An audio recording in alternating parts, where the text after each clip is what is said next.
¿Qué tal amigos? ¿Cómo están? Bienvenidos a una nueva sesión. El día de hoy quiero comentar con ustedes un tema bastante interesante. Está vinculado a lo que es la aplicación del Plan Contable General Empresarial y vincularlo con el tema del impuesto a la renta. Un tema también bastante simpático que tenemos que nosotros tener en cuenta a fecha de cierre contable. Entonces, ese es el tema que nosotros vamos a abordar el día de hoy y que espero que sea de utilidad para todos ustedes. Bien, como nosotros podemos observar aquí en este presente gráfico, presentamos las cuentas del elemento 8. El elemento 8 no está dentro de el concepto que maneja el marco conceptual, es decir, no encontramos la calificación para saldos intermediarios de gestión dentro del marco conceptual. Dado que el marco conceptual califica como activo, califica como pasivo, califica como patrimonio, califica como ingreso, califica como gasto. Y los saldos intermediarios de gestión son unos conceptos que nosotros lo tenemos un poco en razón de la aplicación de disposiciones establecidas acá en Perú. Particularmente, esto está muy atado al tema de las cuentas nacionales, es decir, las cuentas que nos permiten integrar lo que pasa en nuestra empresa con la cuenta general de la nación. Tiene dos componentes el elemento 8. El primero asociado al tema de ingresos y gastos, y luego tenemos aquellos vinculados al tema del impuesto a la renta. Sin embargo, cabe recordar que hay que tener cuidado con el manejo de estos conceptos. La cuenta 87, participaciones de los trabajadores, nunca se llegó a aplicar aquí en el Perú. Es decir, cuando entró en vigencia el Plan Contable General Empresarial, ya entraba desfasado, porque el Consejo Normativo de Contabilidad eliminó el tratamiento de la participación de los trabajadores en función de la NIC 12. Y la participación de los trabajadores a partir del año 2011 se hace bajo NIC número 19. Es decir, nosotros lo vamos a encontrar como un gasto y de manera excepcional puede ser por aplicación de NIC 2, existencias, o NIC 16, propiedades, planta y equipo.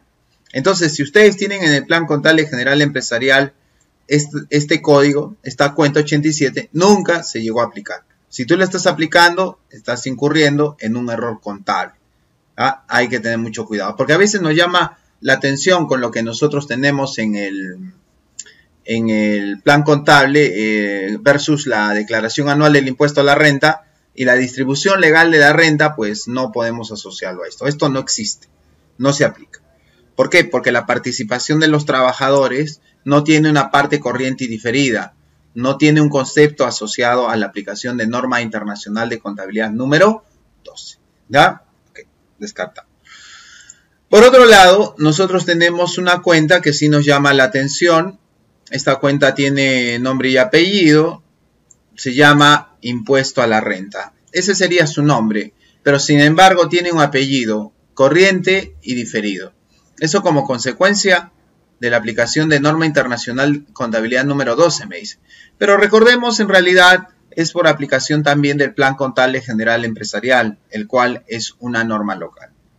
La pregunta que nosotros nos hacemos es la siguiente. ¿Cuándo vamos a contabilizar el impuesto a la renta? ¿Cuándo vamos a contabilizar el impuesto a la renta? ¿Lo vamos a hacer en el mes de diciembre o lo vamos a hacer nosotros en el mes de marzo?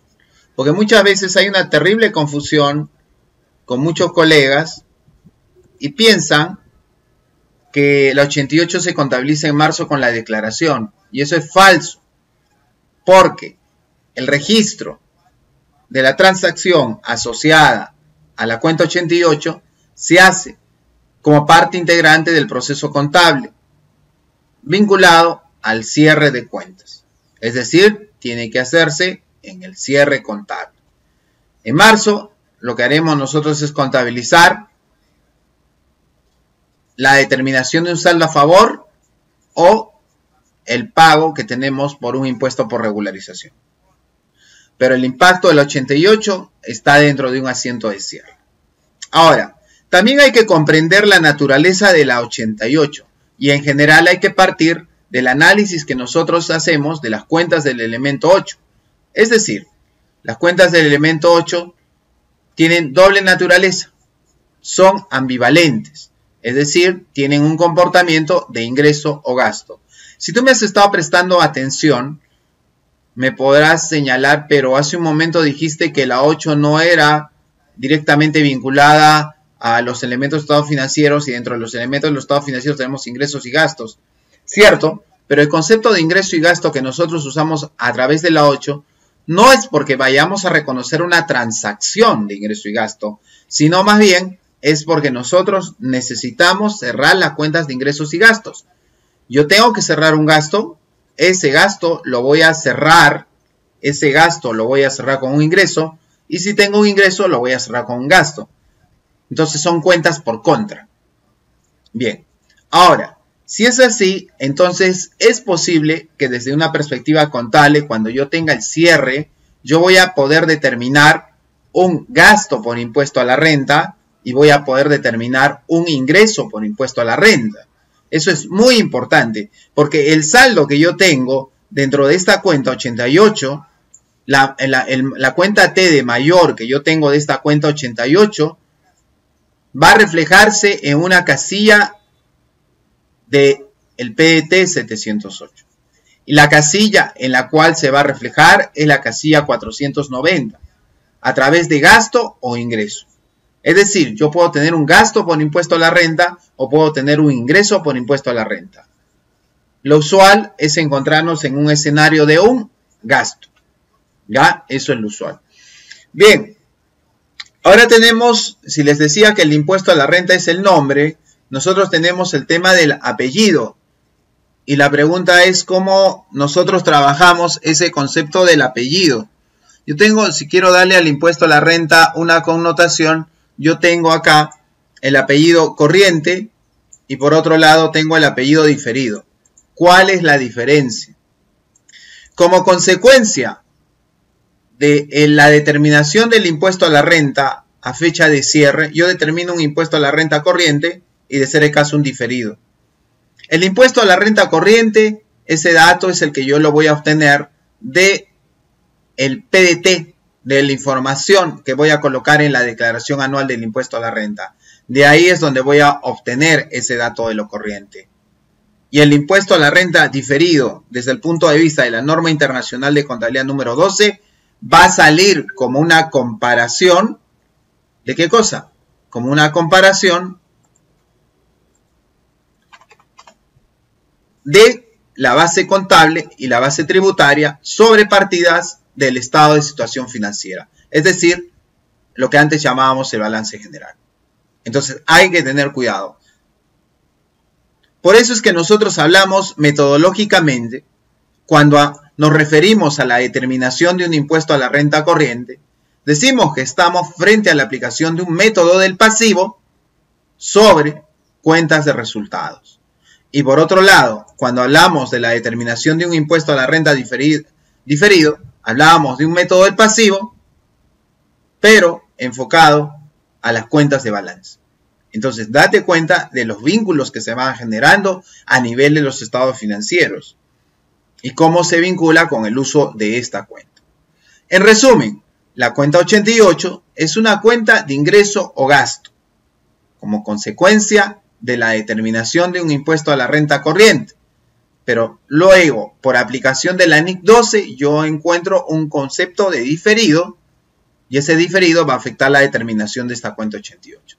En general, el importe de la cuenta 88 se tiene que contabilizar en el libro diario y forma parte de un asiento de cierre. Eso es muy importante, muy importante.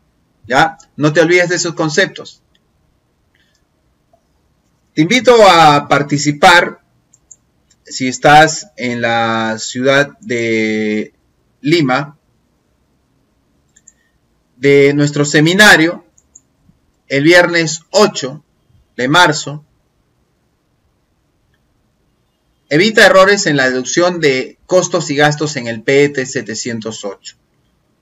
Este evento es presencial aquí en la ciudad de Lima. La inversión que haces para participar en este evento es de 50 soles.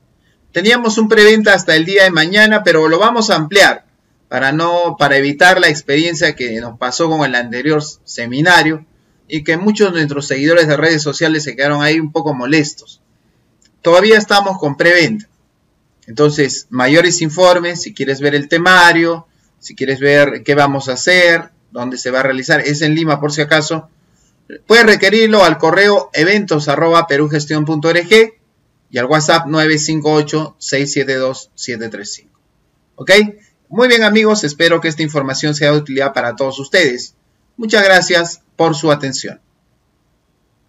La versión editada la pueden ver ustedes en YouTube en el canal CPC Dionisio Canagua. Muchas gracias por su atención.